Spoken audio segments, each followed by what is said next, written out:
Banking খাতকে সবচেয়ে বেশি দুর্নীতিগ্রস্ত বললেন দুদক চেয়ারম্যান ইকবাল মাহমুদ। শিক্ষা, স্বাস্থ্য, ভূমি ও পাসপোর্ট বিভাগেও কম বেশি দুর্নীতি হচ্ছে বলেও মন্তব্য করেন তিনি।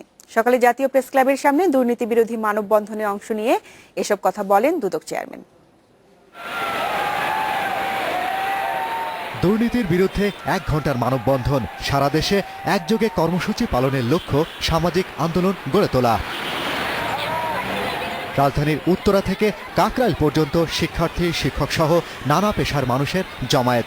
দুর্নীতির সাথে আপোষ না করার শপথ নেন তারা।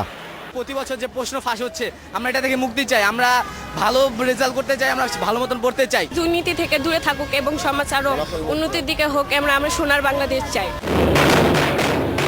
দেশ জুড়ে 22,000 শিক্ষা প্রতিষ্ঠানের প্রায় 2.5 লাখ মানুষ মানববন্ধনে যোগ দেয়। এ সময় দুদক চেয়ারম্যান বলেন, দুর্নীতির কারণে দেশের জিডিপি প্রবৃদ্ধি 2 থেকে 3% কম হচ্ছে। ইদানিং আমরা দেখছি গত বছর ব্যাংকিং সেক্টরে দুর্নীতি অনেক হয়েছে, স্বাস্থ্য সেক্টরে হয়েছে, তারপরে শিক্ষা সেক্টরে হয়েছে, ইভেন সরকারি কর্মচারীদের পেনশন নিয়ে যে দুর্নীতি হয় সেটা হয়েছে।